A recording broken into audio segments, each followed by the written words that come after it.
Hello students, लक्ष्य coaching centre में आप लोगों को स्वागत है। देखिए, आज जो है कि मैं क्लास 10th का जो नए बुक जो चेंज हुआ है, जैसे पहले का बुक कुछ और था और अब का बुक कुछ चेंज हो चुका है। जो कि देख रहे हैं कि एक्सरसाइज जो होता है कि पहले के बुक में एक्सरसाइज में कुछ और सवाल था और अब का जो नए बुक जो आया है उसमें एक्सरसाइज कुछ और है, ठीक है ना। तो हम बता देना चाहता हूँ कि जो न्यू बुक जो निकला हुआ है वो जो है कि एक्सरसाइज 1.1 में क्वेश्चन ये वाला है, ठीक है ना।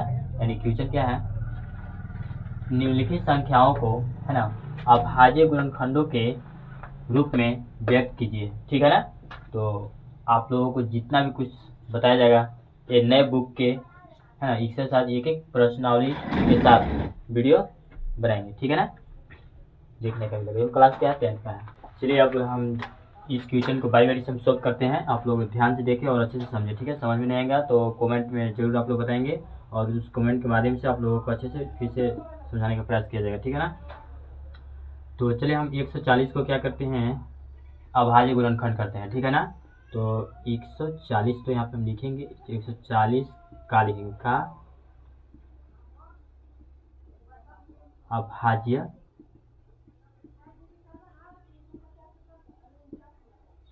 अभाज्य गुणनखंड बराबर, ठीक है ना।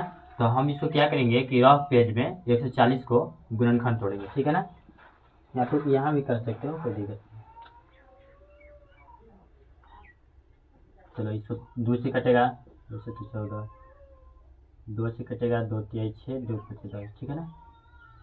2 से तो नहीं कटेगा क्योंकि लास्ट में इकाई के स्थान पर 5 है।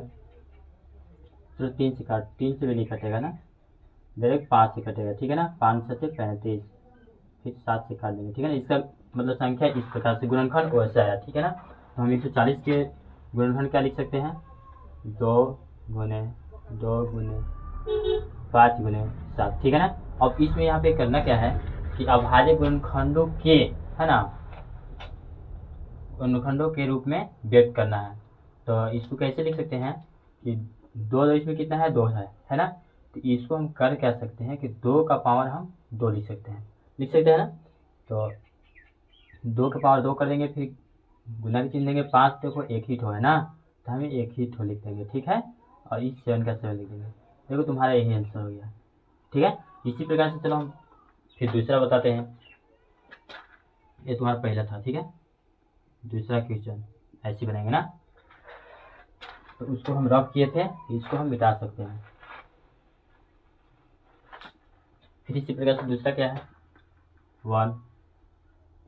156 है, ठीक है ना। 156 इसी प्रकार से लिखेंगे इसको, 156 का अभाज्य गुणनखंड बराबर, ठीक है ना।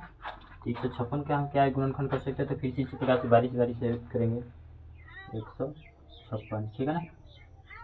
2 से कटेगा, 2 से 14, 2 8 16, फिर 2 से कटेगा, 2 3 6, 2 9 18, ठीक है ना। 3 से काटो, 3 एकम 3, 3 3 9, फिर 13 से काटो डायरेक्ट, ठीक है ना। चलो इस प्रकार से इसका गुणनखंड आया। तो हम यहाँ पे लिखेंगे 156 के अभाज्य गुणनखंड हो सकता है आपका यहाँ पे 2 गुने 2 गुने 3 गुने 13, ठीक है ना। अब इसको हम क्या लिख सकते हैं, कैसे लिख सकते हैं, तो 2 का पावर 2 गुने 3 गुने 13, ये हो गया आंसर। समझ में आया ना। अगर नहीं समझ में आएगा तो फिर से आप लोग फिर से वीडियो देखेंगे, दोबारा जरूर समझ में आ जाएगा। ऐसे तीसरा क्वेश्चन क्या हुआ, 3825 है, इतना का अभाज्य गुणनखंड बराबर, ठीक इसी प्रकार से इसको भी गुणनखंड तोड़ेंगे हम, 3825।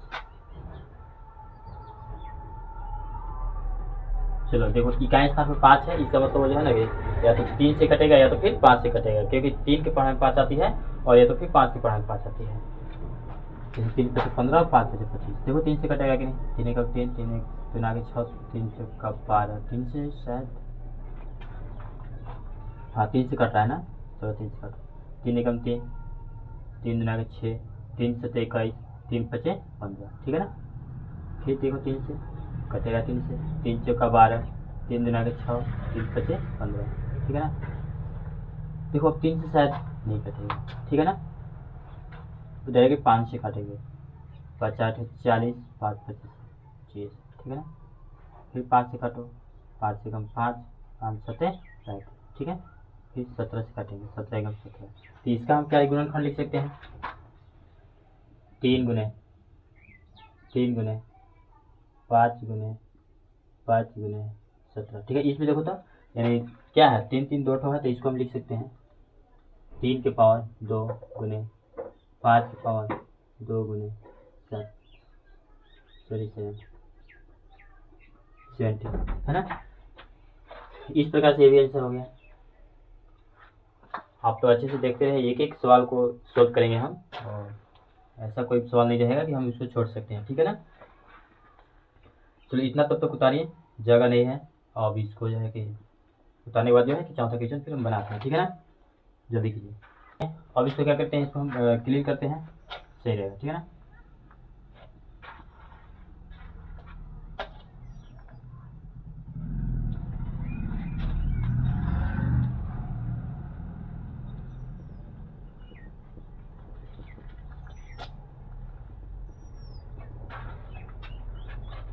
चलिए अब जो है कि कौन क्वेश्चन बनेगा, तीसरा बन गया, चौथा बनाना है, ठीक है। फोर्थ क्वेश्चन में क्या बोला है, 3825, सॉरी 5005 है, 5005 का अभाज्य गुणनखंड। तो इसी प्रकार से इसको भी हम गुणनखंड करेंगे।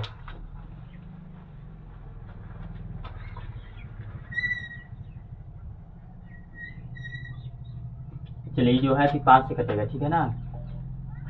3 से देखते हैं कटेगा कि नहीं। 3 को 3 नहीं, 3 नहीं कटेगा, 5 से 5 से कम 5, 5 डबल 0 है, 5 से कम 5, ठीक है ना।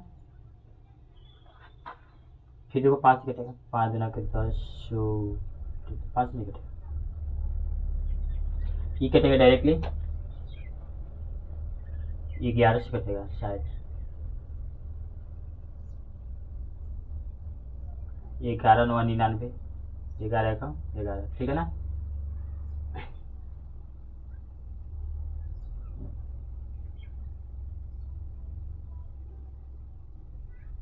फिर 7 से काटो, 13 7 91, इसका मतलब 5 के बाद 7 से कटता ना, ठीक है।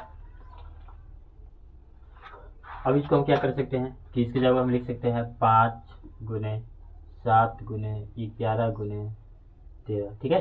कहने वाले क्या है कि इसमें जो है गुणनखंड जो आया आपका एक एक का आया, एक के मतलब कि कोई डबल डबल या तो ट्रिपल कोई नहीं आया, इसको डायरेक्टली यही आंसर करेंगे, ये आंसर हो गया, ठीक है ना।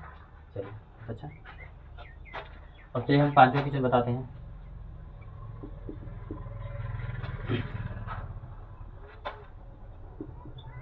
चौहत्तर 129, ठीक है ना।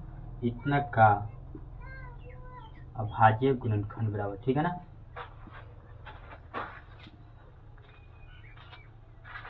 क्या करेंगे, 74 से 29 राउट में लिखेंगे।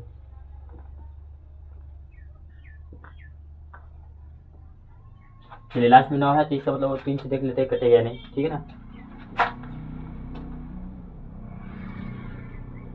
3 3 गुना 6, 3 नहीं कटेगा सर, ये तो है कि 17 से कटेगा तो आपका आ जाएगा 437, इसे 19 से काटेंगे तो 23 आएगा, 23 से काटेंगे आ गया, ठीक है ना। इस प्रकार से तो हम क्या करेंगे, इसको हम गुणनखंड लिख देंगे 17 19 23, इसका भी एक एक ठो है, तो इसकी भी आंसर हो जाएगा ना। तो चलिए एक्सरसाइज 1.1 का क्वेश्चन और फर्स्ट का जितना भी क्वेश्चन था 1 2 3 4 5 ये टोटल बना चुके हैं, तो इसको अच्छे से समझ लीजिएगा। बाकी क्वेश्चन नेक्स्ट वीडियो में, ठीक है। Thank you.